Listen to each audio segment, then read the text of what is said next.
Hello बच्चों, Vijayan education channel में आपका स्वागत है।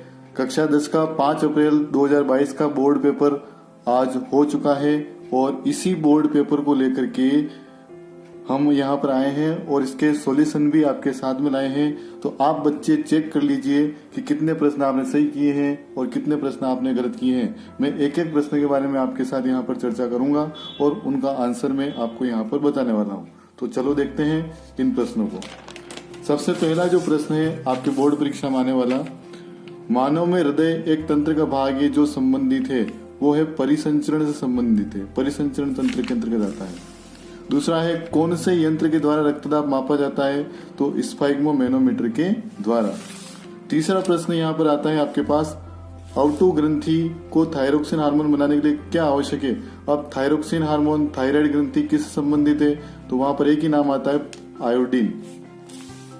सभी अनैच्छिक क्रियाओं का नियंत्रण मस्तिष्क का कौन सा भाग करता है, तो मेड्यूला वाला पार्ट यहाँ पर इसका आंसर है।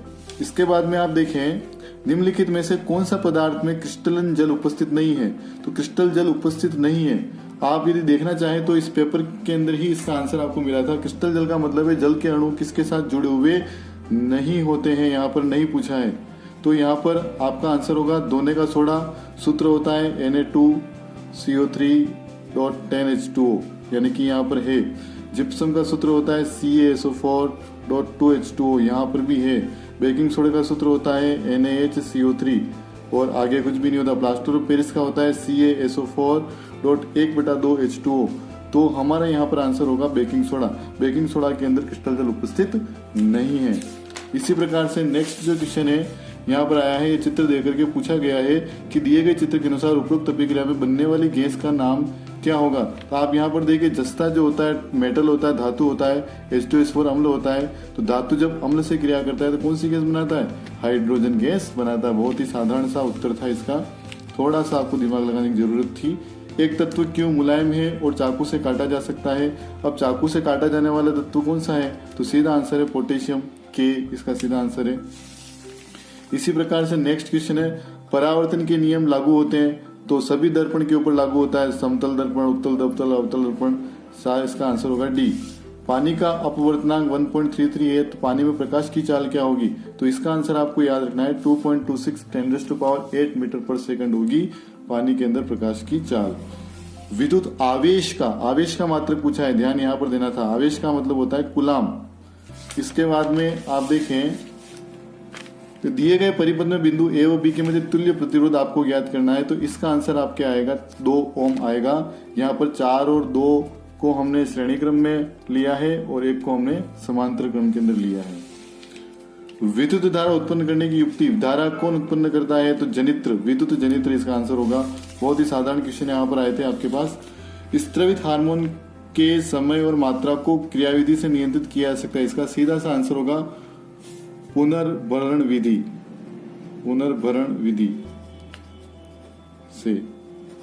यह आंसर आपको याद रखना है। इसमें संदेश संचारित करने के लिए तंत्रिका तंत्र आवेग को प्रयुक्त करता है, तो विद्युत आवेग, विद्युत संकेतों के रूप में आवेग जो होता है संचारित होता है।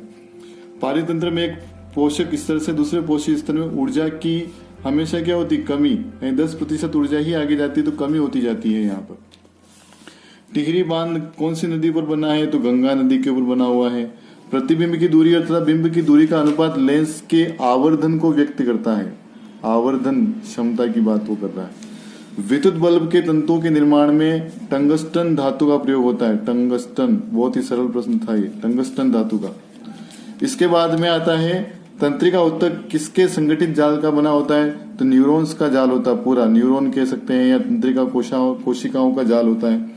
कौन सी अंतःस्रावी ग्रंथि मानव शरीर की वृद्धि का नियमन करती है, तो वृद्धि से संबंधित ग्रंथि थी अपनी पीयूष ग्रंथि। बहुत ही सरल आंसर था इसका, पीयूष ग्रंथि। खाली प्रश्न को फोकस आपको करना था, आंसर आपको ऑटोमेटिक वहां पर मिल जाता। CFC का पूरा नाम था क्लोरोफ्लोरोकार्बन, क्लोरोफ्लोरोकार्बन। बहुत ही सरल प्रश्न था। मानव के कौन से अंग में कोलीफॉर्म जीवाणु पाया जाता है, तो आपको पता होगा पाचन तंत्र की छोटी आंत में यह पाए जाने वाला जीवाणु। पुनर्चक्रण का क्या मतलब है, टूटी फूटी वस्तु से नई वस्तु का निर्माण। बहुत ही सरल आंसर था, नई वस्तुओं का निर्माण आपको करना था।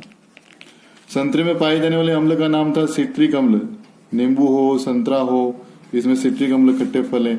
अम्ल के जलीय विलयन द्वारा विद्युत के संचालन का नामांकित चित्र आपको यहाँ पर बनाना था।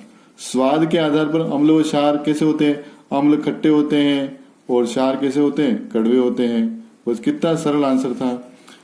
दंत क्षय का कारण लिखिए कि जब भी हम भोजन करते हैं तो भोजन करने से मुंह में क्या बनता है? मुंह में अम्ल बनता है। जीवाणु क्या करते हैं? भोजन से क्रिया करते हैं। जीवाणु क्या करते हैं? भोजन के साथ क्रिया करके अम्ल उत्पन्न करते हैं, जिससे हमारे दांत क्या होते हैं? खराब होने लगते हैं। यानी कि अपन मुंह साफ नहीं करते हैं तो दंत क्षय होता है। किसी विद्युत परिपथ में धारा नियंत्रक का क्या कार्य है? यह परिवर्ती प्रतिरोध के रूप में कार्य करता है। उसके बाद में प्रत्यावर्ती धारा तथा दिष्ट धारा में अंतर।